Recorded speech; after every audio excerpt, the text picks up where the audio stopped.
Hello po, welcome to my vlog. Araw nga po pala ito ng Sabado kaya walang trabaho. Kaya tara, higala ko po kayo. Bale, nasa bandang baba po kami ng South Korea kaya mabahabang biyahe po. Mga 4 na oras po yung biyahein papuntang Seoul. Nasa bus na po pala ako nito. Bale po yung bus nila dito is maganda. Kasi po, hindi po pinupuno yung bus nila dito. Pag sa oras na po ng biyahe, kahit hindi puno, kahit mag-isa ka lang na nakasakay, haalis po yan. Hindi katulad sa Pinas na pupunuin mo po muna yung bus bago makaalis. Tamang nood lang po muna tayo kasi po yung nasakyan kong bus is may TV. Season nga po pala ito kaya sobrang lamig. Bali po dyan makikita nyo yung mga daan na mumuti dahil sa snow. 4 na oras nga po pala yung biyahe papuntang Seoul kaya mauubos po talaga yung oras mo sa biyahe pa lang.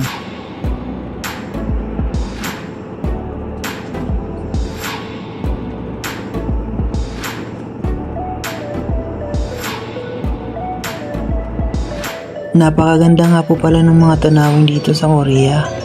Halos lahat po ng mga lugar kung makikita nyo, ang ganda-ganda. Wala po talagang Ayan, kung makikita nga po ninyo yung tanawin dyan sa labas, sobrang lamig po kasi nag-i-snow at puting-puti po talaga yung daan dyan. Lalong-lalo na po yung mga bundok dyan at saka yung mga palayan. At nakarating na po nga tayo sa Seoul. Makikita nyo po dyan yung mapakagandang mga tanawin at nagtataasang building. Makikita nyo dyan din po yung Seoul Tower or Lotte Tower. Ayan, tamang video lang po tayo.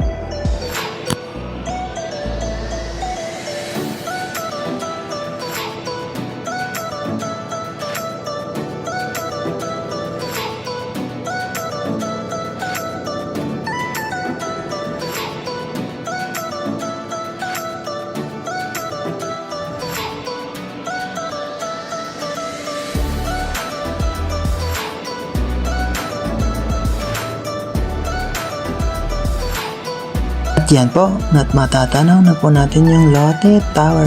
Yan po yung sikat na tower dito sa Korea. Yung pinakamataas na tower dito sa Seoul. At yan po, nakababa na tayo ng bus at sasakay tayo ng subway papuntang Itaewon.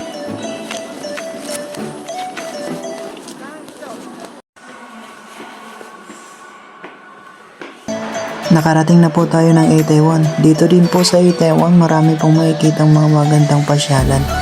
Malapit lang po din dito yung Namsan Tower. Matatanaw niyo po yung Namsan Tower dito malapit. Kasi hindi ko po nakunan ng video kasi masyadong apurado na po ako dyan.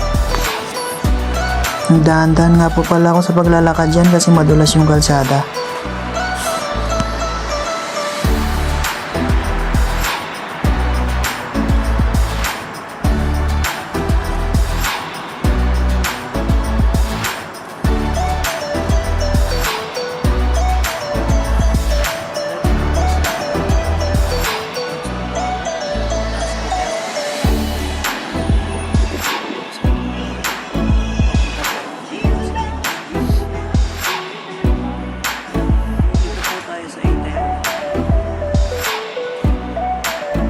At hanggang dito na lang po muna. Thank you po sa panonood. Bye-bye.